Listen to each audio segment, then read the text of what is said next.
اعوذ باللہ من الشیطان الرجیم بسم اللہ الرحمن الرحیم الحمد للہ الذی هدانا لهذا وما كنا لنهتدی لولا ان هدانا اللہ اللہم صل علی سیدنا محمد النبی الأمی وعلی آلہ وسلم تسلیما۔ لاسٹ لیکچر کے اندر ہم فتح مکہ کو دیکھ رہے تھے کہ اللہ کے رسول صلی اللہ علیہ وآلہ وسلم نے کیسے مکہ میں آئے اور وداؤٹ بلڈ شیڈ جو ہے مکہ فتح ہو گیا، اور اس کے بعد رسول اللہ صلی اللہ علیہ وآلہ وسلم کی کیا حکمت عملی رہی۔ آج ہم انشاءاللہ غزوہ حنین کو دیکھیں گے اور غزوہ تبوک کو دیکھیں گے۔ اس کے علاوہ ہم کوشش کریں گے آگے ہم جتنا جا سکیں اگر وقت نے اجازت دی۔ سورۃ توبہ آیت نمبر 25 میں اللہ رب العزت فرماتے ہیں لَقَدْ نَصَرَكُمُ اللَّهُ فِي مَوَاطِنَ كَثِيرَةٍ وَيَوْمَ حُنَيْنٍ إِذْ أَعْجَبَتْكُمْ كَثْرَتُكُمْ فَلَمْ تُغْنِ عَنْكُمْ شَيْئًا وَضَاقَتْ عَلَيْكُمُ الْأَرْضُ بِمَا رَحُبَتْ ثُمَّ وَلَّيْتُمْ مُدْبِرِينَ۔ یقیناً اللہ تعالیٰ نے بہت سے میدانوں میں تمہیں فتح دی ہے، اور حنین کی لڑائی والے دن بھی، جبکہ تمہیں اپنی کثرت پر ناز ہو گیا تھا، لیکن اس نے تمہیں کوئی فائدہ نہ دیا، بلکہ زمین باوجود اپنی کشادگی کے تم پر تنگ ہو گئی، پھر تم پیٹ پھیر کر مڑ گئے۔ ثم انزل اللہ سکینتہ علی رسولہ وعلی المؤمنین وانزل جنودا لم تروها وعذب الذین کفروا وذلک جزاء الکافرین۔ پھر اللہ نے اپنی طرف کی تسکین اپنے نبی پر اور مومنوں پر اتاری، اور اپنے وہ لشکر بھیجے جنہیں تم دیکھ نہیں رہے تھے، اور کافروں کو پوری سزا دی۔ ان کفار کا یہی بدلہ تھا۔ غزوہ حنین کی کے ضمن میں یہ آیات ہیں۔ سورۃ توبہ کی آیت آپ لوگ عابد صاحب سے بھی یہ پڑھ چکے ہوں گے۔ 25 اور 26 آیت میں نے آپ کے سامنے تلاوت کی ہے۔ اس میں یہ ہوا تھا کہ غزوہ فتح مکہ جو ہوئی ہے 8 ہجری کے اندر، تو رسول اللہ صلی اللہ علیہ وآلہ وسلم نے اس کے بعد جب ارد گرد کے جو قبائل تھے تو ان قبائل نے ریزسٹنس شو کی مسلمانوں کے خلاف کہ اب مکہ فتح ہو گیا، جو ارد گرد کے قبائل ہیں جو مسلمانوں کے خلاف ہیں وہ مسلمانوں کے خلاف ریزسٹ کرنا شروع ہوئے۔ تو رسول اللہ نے حکم دیا کہ اب ہم ان کی سرکوبی کے لیے نکلیں گے۔ تو 12,000 کا ایک لشکر جو تھا وہ مسلمانوں کا ان قبائل کی سرکوبی کے لیے نکلا ہے۔ ہوا یہ کہ مسلمانوں کے اندر تھوڑا سا نئے مسلمان بھی تھے، تو تھوڑی سی یہ چیز آ گئی کہ مسلمانوں کو تو اللہ تعالیٰ شروع سے فتوحات دیتا آیا ہے اور اللہ تعالیٰ ان کی مدد کرتا آیا ہے، تو اب بھی اللہ رب العزت جو ہے وہ ہمیں فتح سے کامیاب کریں گے، اور اپنے اسباب کے اوپر تھوڑا سا ان کا بن گیا۔ اللہ رب العزت نے وہاں پہ آزمایا، اور وہ یہ آیات نازل ہوئی اس کے بعد کہ جیسے یہ لوگ اس وادی میں داخل ہوئے تو ان کے تیر اندازوں نے ان کے اوپر تیروں کی بوچھاڑ کر دی۔ اس سے مسلمانوں کے جو گھوڑ سوار تھے وہ پیادہ سواروں کے پیچھے آ گئے، اور مسلمانوں کا نقصان ہونا شروع ہو گیا۔ رسول اللہ صلی اللہ علیہ وآلہ وسلم نے ان کو اکٹھا کیا اور بآواز بلند کہنا شروع کیا کہ میں اللہ کے نبی ہوں، میں عبد الطالب کا بیٹا ہوں، آپ ادھر آئیں، میری طرف آئیں۔ اور پھر انصار صحابہ نے انصاریوں کو بلانا شروع کیا، مہاجرین صحابہ نے مہاجروں کو کہ بیت رضوان والے کدھر ہیں، اور باقی صحابہ کو آواز دے کے بلانا شروع کیا، اور صحابہ رسول اللہ صلی اللہ علیہ وآلہ وسلم کے ارد گرد اکٹھا ہونا شروع ہوئے۔ اس میں آتا ہے کہ رسول اللہ صلی اللہ علیہ وآلہ وسلم کی شجاعت کی ایسی مثال تھی کہ رسول اللہ اپنے کھچر کو لے کے آگے بڑھ رہے تھے۔ حضرت عباس رضی اللہ تعالیٰ عنہ اور حضرت علی رضی اللہ تعالیٰ عنہ جو ہیں وہ رسول اللہ کی باغ پکڑ رہے تھے کہ کہیں دشمنوں کے اندر ہی نہ چلے جائیں جب صحابہ پیچھے ہٹیں۔ صحابہ بتاتے ہیں کہ رسول اللہ صلی اللہ علیہ وآلہ وسلم جب جنگ بہت زوروں پہ ہوتی تھی تو ہم لوگ رسول اللہ کے پیچھے آ جایا کرتے تھے کہ رسول اللہ اتنی جاں بازی سے لڑ رہے ہوتے تھے، بہادری تھی، شجاعت تھی۔ خیر یہ جنگ جو ہے یہ شروع ہوئی ہے۔ رسول اللہ صلی اللہ علیہ وآلہ وسلم نے اس جنگ کے اندر کیا، اور آگے بڑھتے ہوئے رسول اللہ صلی اللہ علیہ وآلہ وسلم نے کہا ہے شاہت الوجوہ کہ چہرے بگڑ جائیں، یہی اور مٹی پھینکی ہے دوسرے لشکر کی جانب، یہی رسول اللہ صلی اللہ علیہ وآلہ وسلم نے بدر کے اندر کیا تھا۔ اور پھر اللہ تعالیٰ نے قرآن میں فرمایا تھا وَمَا رَمَيْتَ إِذْ رَمَيْتَ وَلَكِنَّ اللَّهَ رَمَى، کہ اللہ کے رسول آپ نے نہیں پھینکا، ہم نے پھینکا۔ وہ جو مٹی تھی وہ آپ نے نہیں پھینکی، وہ جو کنکر تھے وہ آپ نے نہیں پھینکے، وہ ہم نے پھینکے۔ یہاں پہ بھی اللہ کے رسول صلی اللہ علیہ وآلہ وسلم نے وہ کنکر پھینکے ہیں۔ مٹی پھینکنے کی چند ہی ساعتیں گزری تھیں کہ دشمن کو فاش شکست ہو گئی۔ ثقیف کے تقریباً 70 آدمی قتل کیے گئے، اور ان کے پاس جو کچھ مال، ہتھیار اور عورتیں اور بچے تھے مسلمانوں کے ہاتھ آئے۔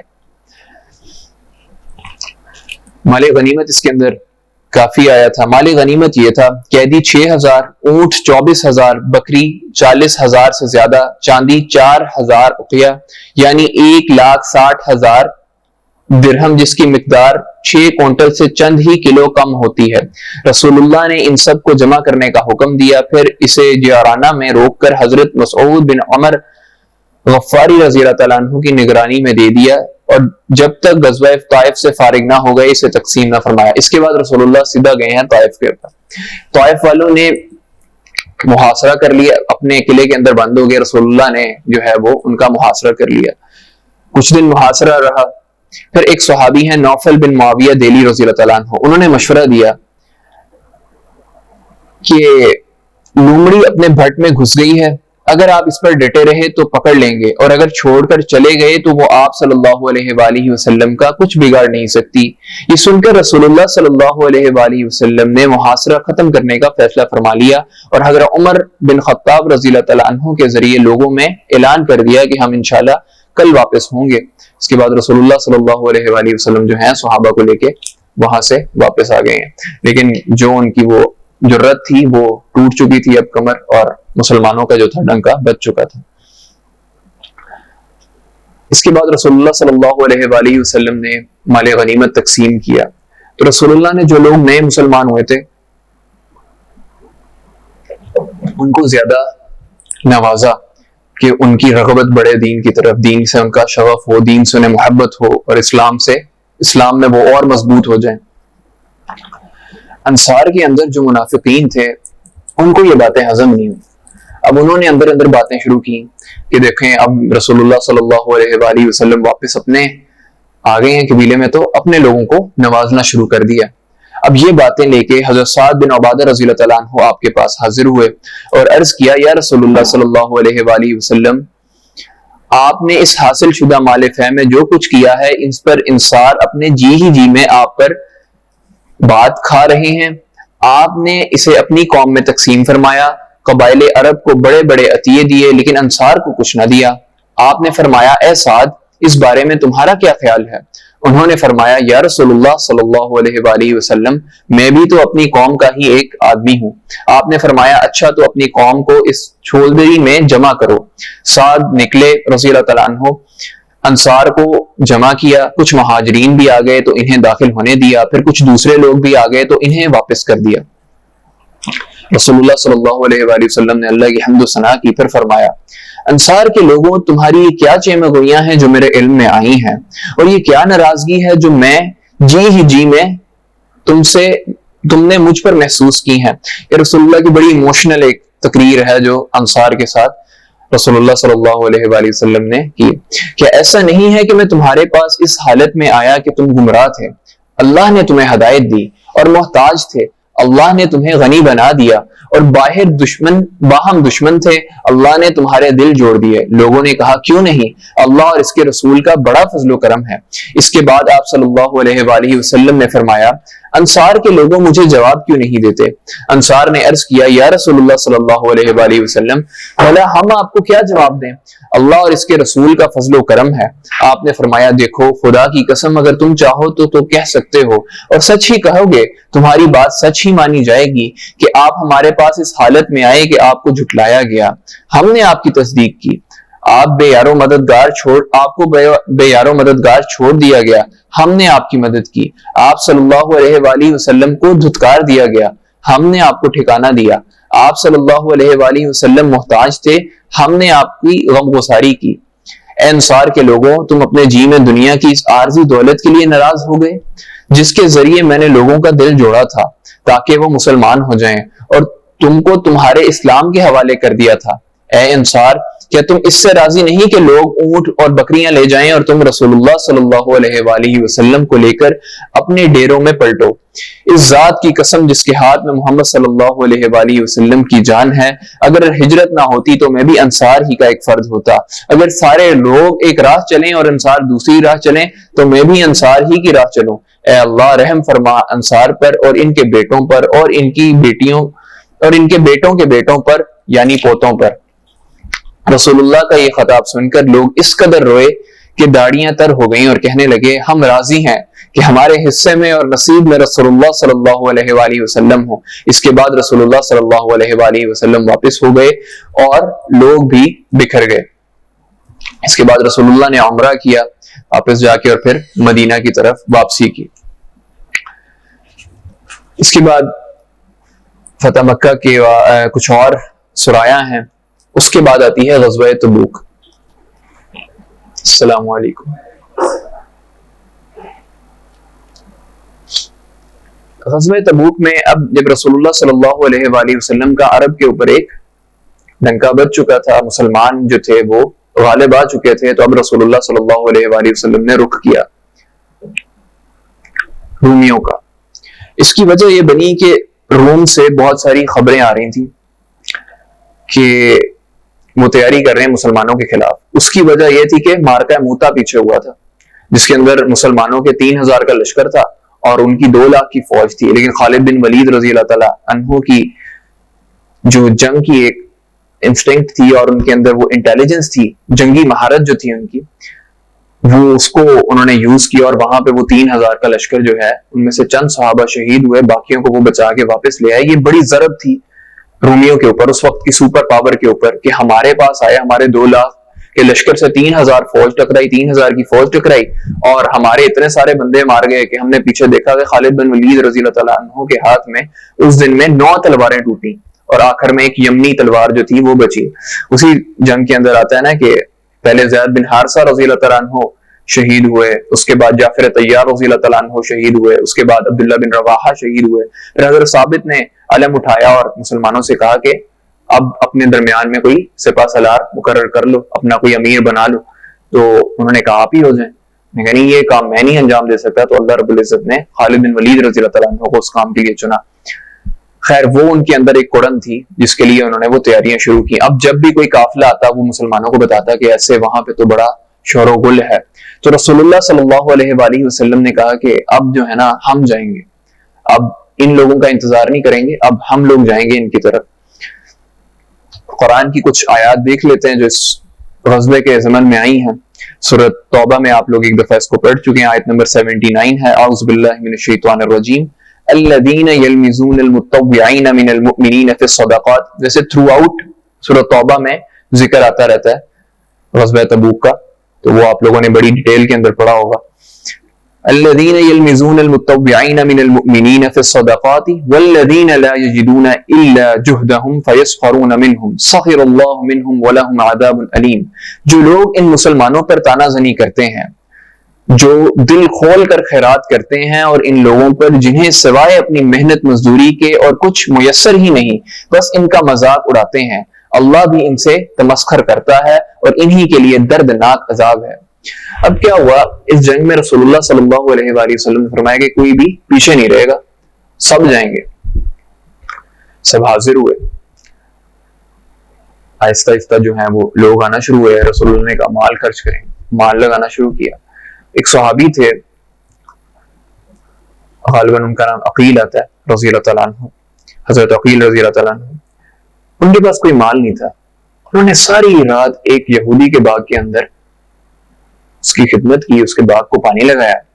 عوض ان کے چند کھجوریں آئیں، اب وہ کھجوریں لے کے آ رہے ہیں رسول اللہ صلی اللہ علیہ وآلہ وسلم کے پاس۔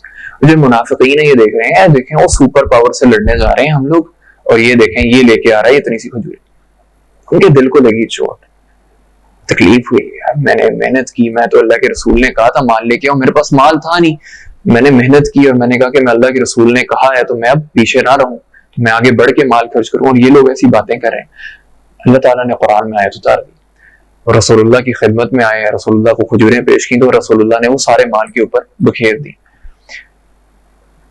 تو قابلیت یا پھر چیز کا زیادہ ہونا کوانٹٹی کے اندر وہ کاؤنٹ نہیں کرتا، اخلاص کاؤنٹ کرتا ہے، کوالٹی میٹر کرتی ہے۔ صحابہ کے ایمان کی کوالٹی تھی، حضرت عقیل کے اس مال کی کوالٹی تھی، تو رسول اللہ نے وہ ایسے خرچ کیا۔ اس کے بعد ایک اور آیت آتی ہے سورۃ توبہ کی، آیت نمبر 92 ہے، وَلَا عَلَى الَّذِينَ إِذَا مَا أَتَوْكَ لِتَحْمِلَهُمْ قُلْتَ لَا أَجِدُ مَا أَحْمِلُكُمْ عَلَيْهِ تَوَلَّوْا وَأَعْيُنُهُمْ تَفِيضُ مِنَ الدَّمْعِ حَزَنًا أَلَّا يَجِدُوا مَا يُنْفِقُونَ۔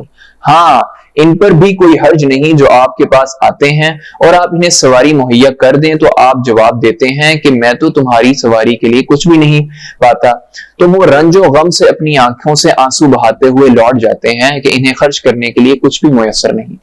اب اس جنگ کے اندر مشقت بہت زیادہ تھی، کھانے پینے کے لیے کچھ نہیں تھا، رستے کے سفر میں پتے کھا کے گزارا کرتے تھے، پینے کے لیے پانی نہیں تھا، تو کہیں رستے کے اندر اگر پیاس کی شدت ہوتی تھی تو جس اونٹ کے اوپر سفر کر رہے ہوتے تھے اس اونٹ کو ذبح کرتے تھے اور اس کے پیٹ میں سے پانی نکال کے وہ پیتے تھے۔ ہم نے جانتے ہیں کہ اب تو سائنس نے پروف کر دیا کہ اونٹ جو ہے وہ پانی کو سٹور کر لیتا ہے، تو وہ پانی پی کے گزارا کرتے تھے۔ ایک اونٹ کے اوپر 18 لوگوں کی باری ہوتی تھی، باری باری وہ سفر کرتے تھے۔ اب آپ اندازہ کر لیں کہ اگر بیچ میں کہیں ضرورت پڑ گئی ہے پانی کی اور وہ ایک اونٹ کو ذبح کرنا پڑ گیا تو اب مقدار بڑھ گئی، ایک اونٹ کے اوپر 20-25 لوگ ہیں جو سفر کر رہے ہیں باری باری، اس طرح سفر کرتے تھے، یہ مشقت تھی ساری۔ پھر یہ تھا کہ پیچھے موقع بھی ایسا تھا کہ جو ان کے پھل تھے وہ پکے ہوئے تھے، اس طرح کا موقع بھی تھا۔ اب کچھ لوگ آتے تھے رسول اللہ کے پاس اور رسول اللہ صلی اللہ علیہ وآلہ وسلم سے کہتے تھے کہ اللہ کے رسول ہمارے پاس ہے کچھ بھی نہیں لیکن ہم جانا چاہتے ہیں، ہم بڑے پکے ہیں اور ہم ڈیووٹیڈ ہیں، ہم جانا چاہتے ہیں، ہم بڑے مخلص ہیں، تو اللہ کے رسول ہمیں سواری مہیا کر دیں۔ تو رسول اللہ کے پاس سواری تو نہیں تھی، وہ منع کر دیتے تھے کہ نہیں نہیں، اور وہ واپس جاتے تھے تو وہ ان کی آنکھوں میں آنسو ہوتے تھے اور دل ان کے غمگین ہوتے تھے، تو اللہ نے ان کا بھی تذکرہ کر دیا کہ یہ لوگ بھی منافقین نہیں ہیں، یہ مسلمان ہیں، یہ مومن ہیں۔ آیت نمبر 118 کے اندر اللہ رب العزت فرما رہے ہیں وَعَلَى الثَّلَاثَةِ الَّذِينَ خُلِّفُوا حَتَّى إِذَا ضَاقَتْ عَلَيْهِمُ الْأَرْضُ بِمَا رَحُبَتْ وَضَاقَتْ عَلَيْهِمْ أَنفُسُهُمْ وَظَنُّوا أَن لَّا مَلْجَأَ مِنَ اللَّهِ إِلَّا إِلَيْهِ ثُمَّ تَابَ عَلَيْهِمْ لِيَتُوبُوا إِنَّ اللَّهَ هُوَ التَّوَّابُ الرَّحِيمُ۔ اور 3 شخصوں کے حال پر بھی جن کا معاملہ ملتوی چھوڑ دیا گیا تھا، یہ قعب بن مالک رضی اللہ تعالیٰ عنہ اور 2 صحابہ اور تھے، ان کے بارے میں یہ آیت ہے، یہاں تک کہ جب زمین باوجود اپنی فراخی کے ان پر تنگ ہونے لگی اور وہ خود اپنی جان سے تنگ آ گئے اور انہوں نے سمجھ لیا کہ اللہ سے کہیں پناہ نہیں مل سکتی اس کے کہ اسی کی طرف رجوع کیا جائے، پھر ان کے حال پر توجہ فرمائی تاکہ وہ آئندہ بھی توبہ کر سکیں، بے شک اللہ تعالیٰ تو بہت توبہ قبول کرنے والا ہے اور بڑا رحم والا ہے۔ جب یہ 3 صحابہ تھے، ان کے حال بھی بہتر تھے اور یہ جنگ کے اندر شریک بھی ہو سکتے تھے، لیکن کیا ہوا کہ ان سے ہو گئی کوتاہی، ان سے ہوئی تھوڑی سی سست ہو گئے۔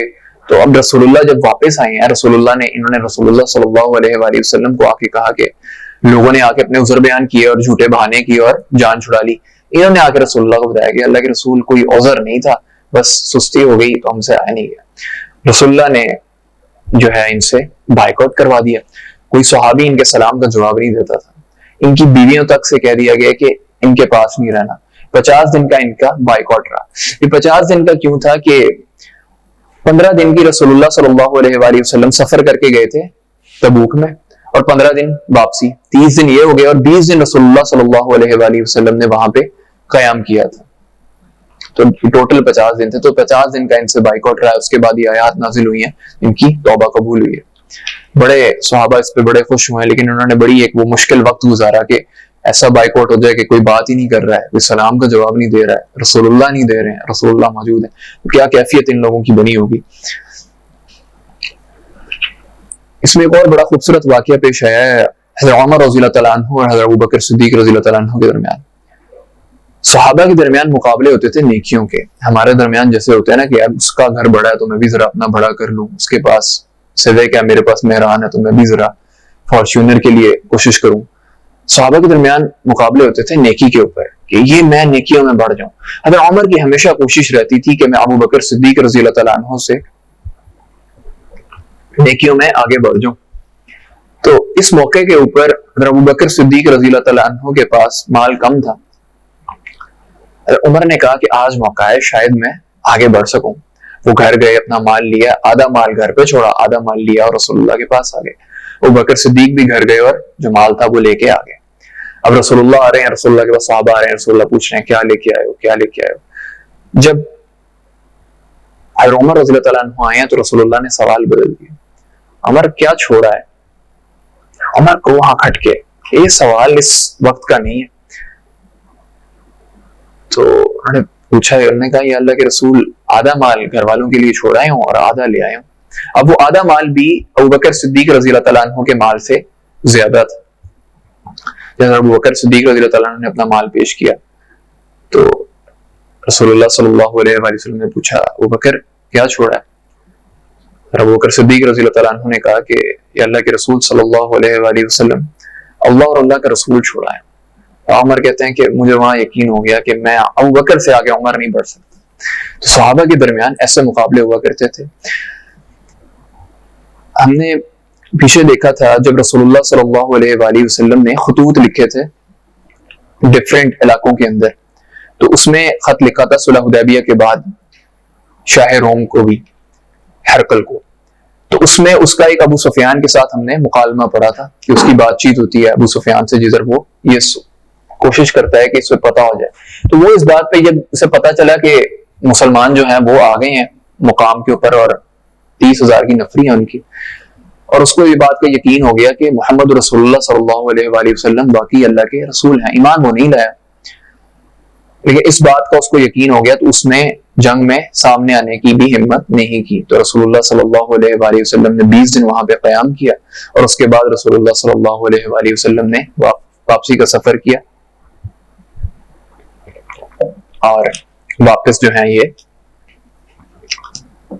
مدینہ آ گئے.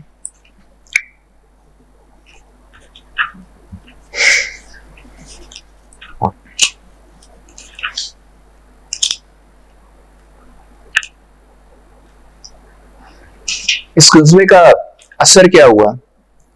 یہ غزوہ جزیرت العرب پر مسلمانوں کا اثر پھیلانے اور اسے تقویت پہنچانے میں بڑا مؤثر ثابت ہوا کہ مسلمان جو ہیں وہ اس وقت کی سپر پاور سے ٹکر لینے چلے گئے تھے.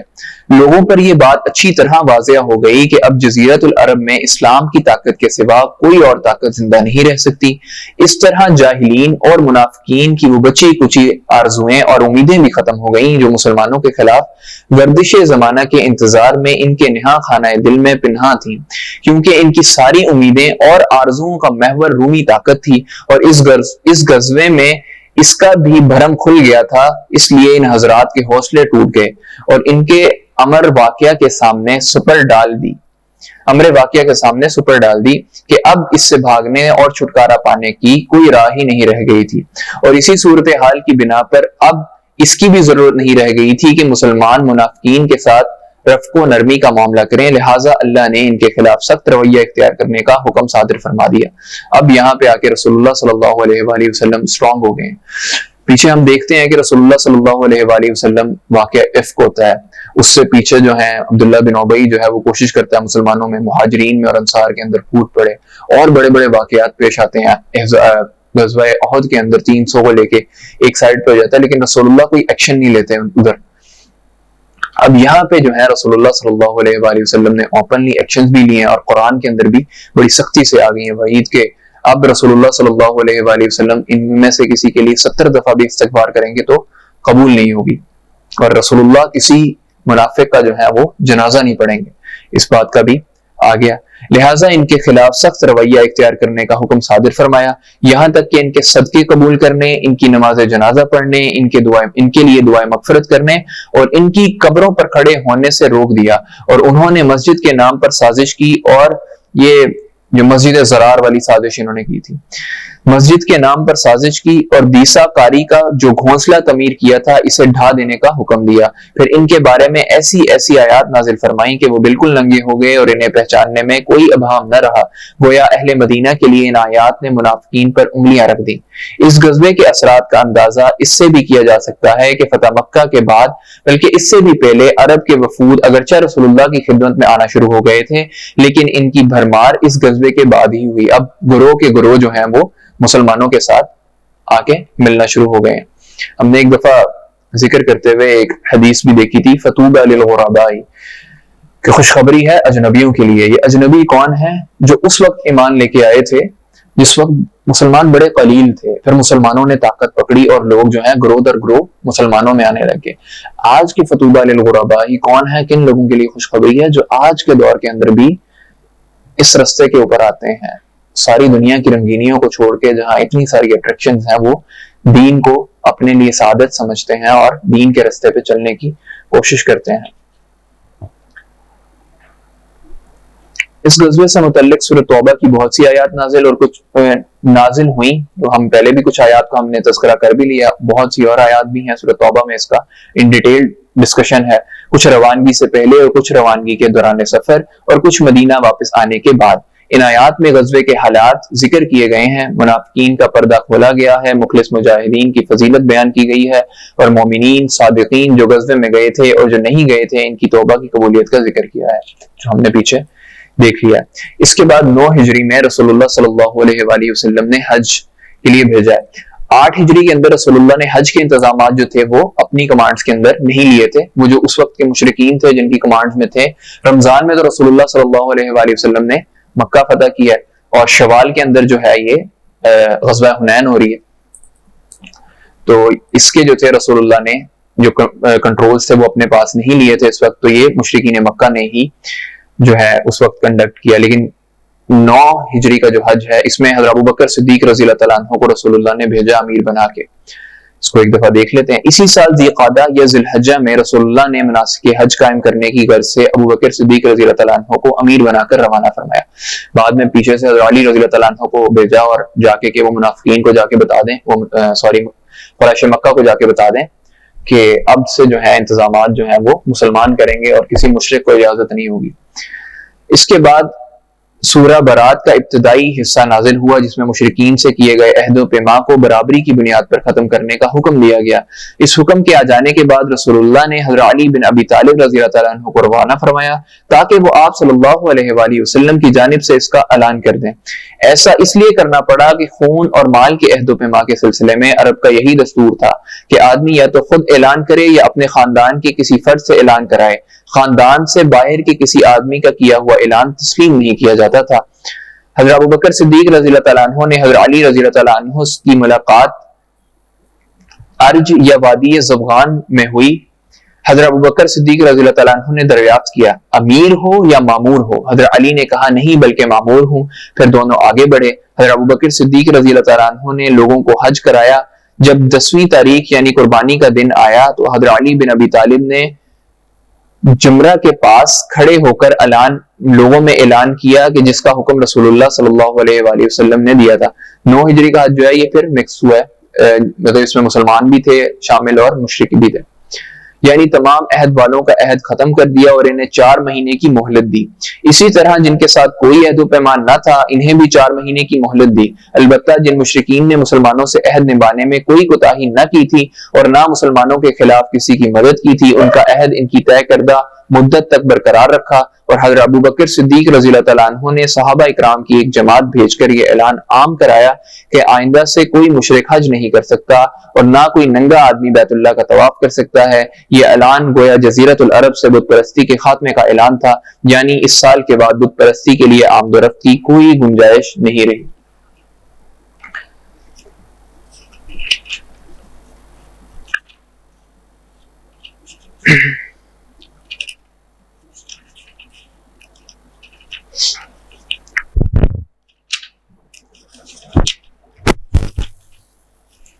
اس کے بعد مزید کچھ غزوات ہیں، کچھ وفود ہیں جو رسول اللہ صلی اللہ علیہ وآلہ وسلم کے پاس آ رہے ہیں اور مسلمان ہو رہے ہیں، اور اس کے بعد اب ہم جو ڈسکس کرنے لگے ہیں وہ ہے حجۃ الوداع۔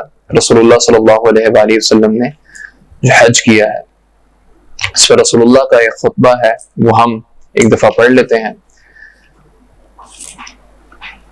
اس وقت آپ صلی اللہ علیہ وآلہ وسلم کے گرد 1,24,000 یا 1,44,000 انسانوں کا سمندر ٹھاٹھے مار رہا تھا۔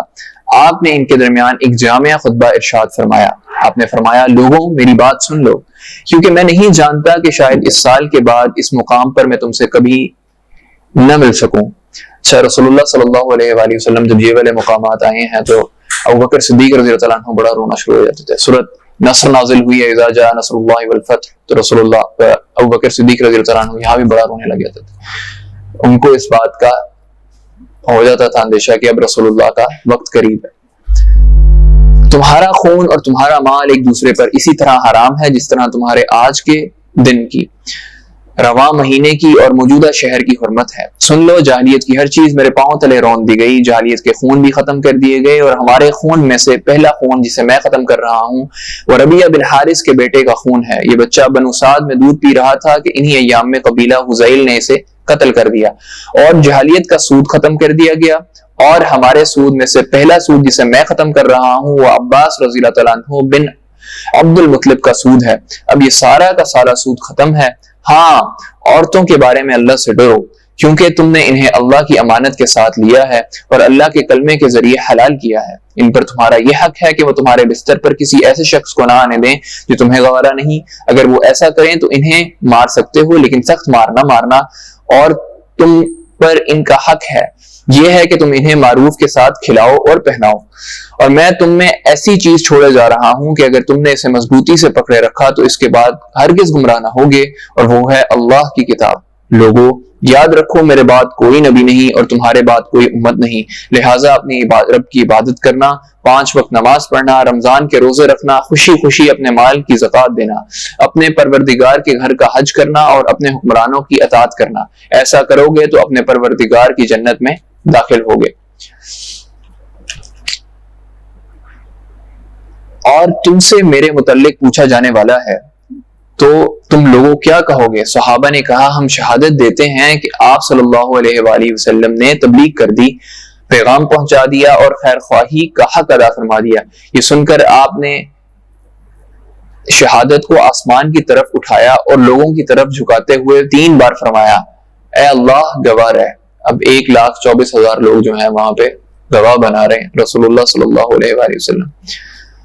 آپ کے ارشادات کو ربیعہ رضی اللہ تعالیٰ عنہ بن امیہ بن خلف اپنی آواز بلند سے لوگوں تک پہنچا رہے تھے۔ رسول اللہ نے پہلے ایک طرف کہا، پھر دوسری طرف، پھر تیسری طرف۔ ربیعہ بن امیہ بن خلف جو ہیں یہ رضی اللہ تعالیٰ عنہ، یہ رسول اللہ صلی اللہ علیہ وآلہ وسلم کا پیغام ریپیٹ کرتے تھے۔ جب رسول اللہ بولتے تھے تو یہ ریپیٹ کرتے تھے۔ جب آپ صلی اللہ علیہ وآلہ وسلم خطبے سے فارغ ہو چکے تو اللہ عز و جل نے یہ آیات نازل فرمائیں۔ اعوذ باللہ من الشیطان الرجیم، اليوم اکملت لکم دینکم واتممت علیکم نعمتی ورضیت لکم الاسلام دینا۔ آج میں نے تمہارے لیے تمہارا دین مکمل کر دیا اور تم پر اپنی نعمت پوری کر دی، اور تمہارے لیے اسلام کو بحیثیت دین پسند کر لیا۔ حضرت عمر رضی اللہ تعالیٰ عنہ نے یہ آیت سنی تو رونے لگے۔ دریافت کیا کہ آپ کیوں رو رہے ہیں؟ فرمایا، اس لیے کہ کمال کے بعد زوال ہی ہوتا ہے۔ خطبے کے بعد حضرت بلال رضی اللہ تعالیٰ عنہ نے اذان اور پھر اقامت کہی۔ رسول اللہ صلی اللہ علیہ وآلہ وسلم نے ظہر کی نماز پڑھائی۔ اس کے بعد حضرت بلال رضی اللہ تعالیٰ عنہ نے پھر اقامت کہی۔ آپ نے صلی اللہ علیہ وآلہ وسلم نے عصر کی نماز پڑھائی اور ان دونوں نمازوں کے درمیان کوئی اور نماز نہیں پڑھائی۔ اس کے بعد سوار ہو کر آپ جائے وقوف پر تشریف لے گئے، اپنی اونٹنی قصوہ کا شکم چٹانوں کی جانب کیا اور جبل مشاب پیدل چلنے والوں کی راہ میں واقعی ریتلے تودے کو سامنے کیا اور قبلہ رخ مسلسل اسی حالت میں وقوف فرمایا یہاں تک کہ سورج غروب ہونے لگا۔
آخری فوجی مہم رسول اللہ نے رومیوں کی جانب بھیجی تھی. حضرت اسامہ بن زید رضی اللہ تعالیٰ عنہ کو اس کا سپہ سالار مقرر فرمایا تھا، لیکن جب یہ لوگ رستے میں ہی تھے تو رسول اللہ صلی اللہ علیہ وآلہ وسلم کی صحت کے متعلق خبریں آنا شروع ہو گئی. صحابہ اکرام حضرت اسامہ رضی اللہ تعالیٰ عنہ کے گرد جمع ہو کر ان کے لشکر میں شامل ہو گئے اور لشکر روانہ ہو کر مدینہ سے 3 میل دور مقام جرف میں خیمہ زن بھی ہو گیا. لیکن رسول اللہ صلی اللہ علیہ وآلہ وسلم کی بیماری کے متعلق تشویشناک خبروں کے سبب آگے نہ بڑھ سکا، بلکہ اللہ کے فیصلے کے انتظار میں وہیں ٹھہرنے پر مجبور ہو گیا. اور اللہ کا فیصلہ یہ تھا کہ یہ لشکر حضرت ابو بکر صدیق رضی اللہ تعالیٰ عنہ کے دور خلافت کی پہلی فوجی مہم قرار پائے. جب رسول اللہ کی زیادہ طبیعت خراب ہوئی پھر یہ واپس آئے، اور بعد میں جب اس لشکر کے بعد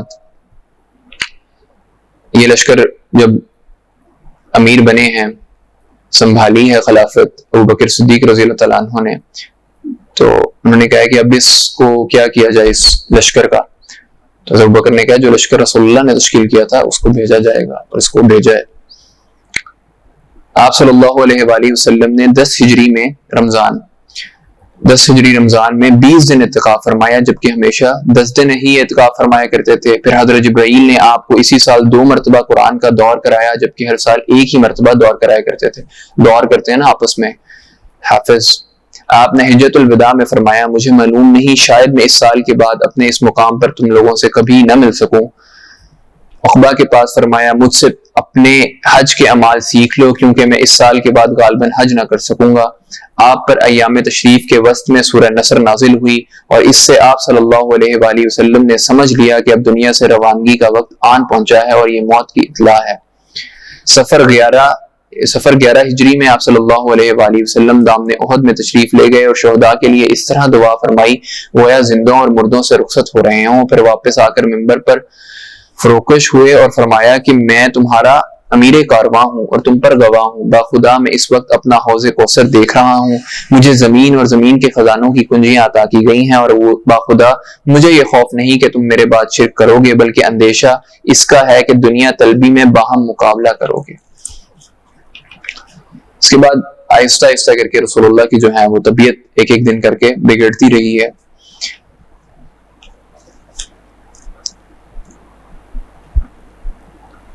رسول اللہ مختلف نصیحتیں جو ہیں وہ صحابہ کو کرتے رہے. ایک اس میں واقعہ آتا ہے کہ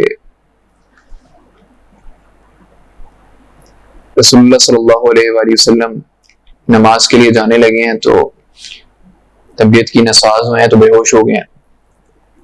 اٹھا ہے دوبارہ وضو کیا ہے، پھر جانے لگے ہیں، پھر بے ہوش ہو گئے ہیں. حضرت عائشہ سے کہا ہے رضی اللہ تعالیٰ عنہ سے کہ حضرت ابو بکر صدیق رضی اللہ تعالیٰ عنہ کو کہیں کہ وہ نماز پڑھائیں. عائشہ رضی اللہ تعالیٰ عنہ نے کہا کہ اللہ کے رسول صلی اللہ علیہ وآلہ وسلم کہ ابو بکر صدیق رضی اللہ تعالیٰ عنہ جو ہیں وہ تو جب قرآن پڑھتے ہیں ان کو رکعت طاری ہو جاتی ہے اور آواز بھی ان کی دھیمی ہے. رسول اللہ نے پھر کہا کہ انہیں کہیں نماز پڑھائیں، تو ابو بکر صدیق رضی اللہ تعالیٰ عنہ نے نماز پڑھائی ہے.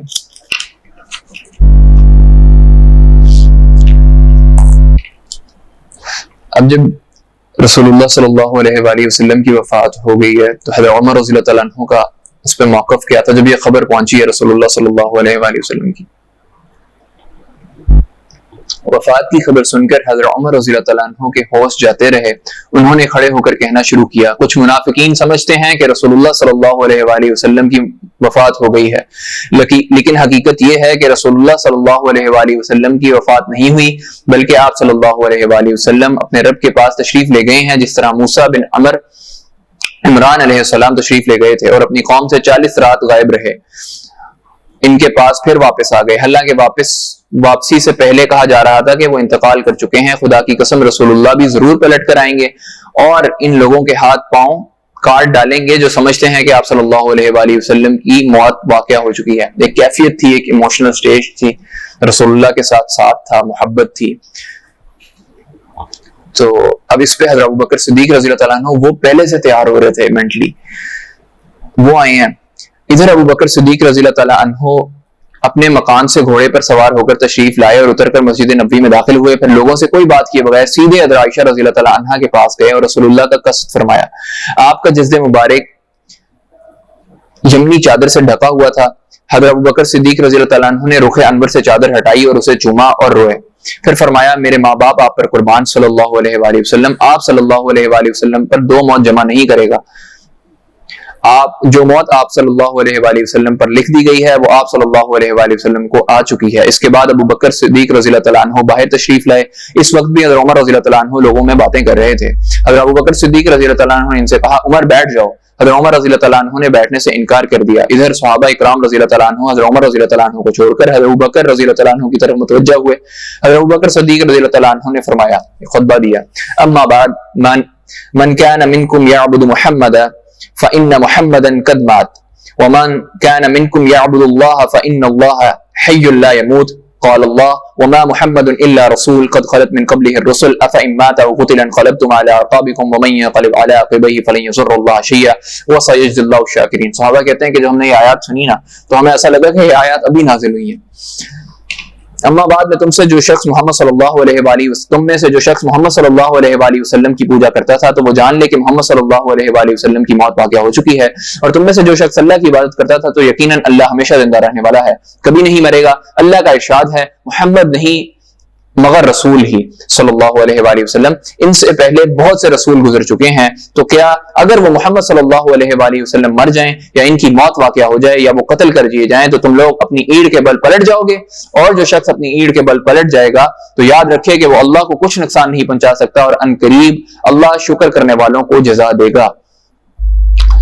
صحابہ اکرام کو جواب تک فرط غم سے حیران و ششدر تھے۔ انہیں حضرت ابوبکر صدیق رضی اللہ تعالیٰ عنہ کا یہ خطاب سن کر یقین آ گیا کہ رسول اللہ صلی اللہ علیہ وآلہ وسلم واقعی رحلت فرما چکے ہیں۔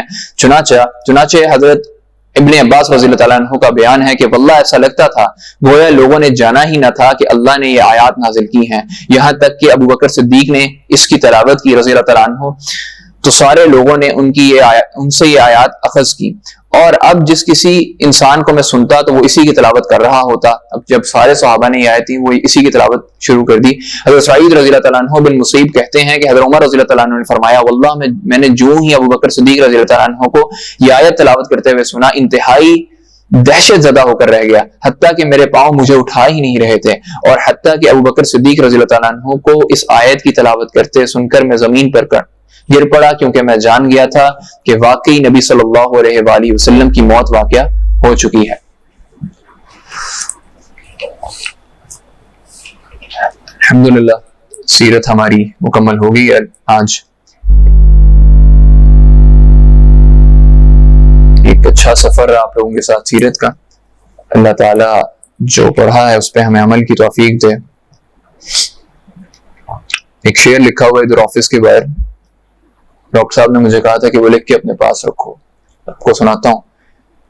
اقبال کہتے ہیں کہ تو غنی از ہر دو عالم من فقیر، روز محشر عذر ہائے من پذیر، غر تو می بینی حساب ناگزیر، از نگاہ مصطفیٰ پنہا بغیر۔ اللہ تعالیٰ سے مخاطب ہیں اور کہہ رہے ہیں کہ اللہ تو غنی ہے، میں فقیر ہوں، روز محشر مجھے بخش دینا۔ تو غنی از ہر دو عالم من فقیر، روز محشر عذر ہائے من پذیر، کہ روز محشر میرا جو عذر ہے نا وہ قبول کر لینا اور مجھے بخش دینا۔ غر تو می بینی حساب ناگزیر، لیکن اگر میرا حساب لینا بہت ضروری ہو گیا نا، از نگاہ مصطفیٰ پنہا بغیر، تو رسول اللہ صلی اللہ علیہ وآلہ وسلم سے چھپا کے لینا۔ تو آج یہی دعا ہے کہ کل کو اللہ کے رسول کے سامنے ہمارے اعمال پیش کیے جائیں تو وہ یہ نہ کہیں کہ میرا امتی کیا کر کے آیا ہے۔ جو حق بیان ہوا ہے وہ اللہ کا ہے، جو غلطیاں ہوئی ہیں وہ میری تھیں، اللہ تعالیٰ مجھے معاف فرمائے۔ جزاک اللہ خیرا فی الدنیا والآخرہ۔ السلام علیکم ورحمۃ اللہ وبرکاتہ۔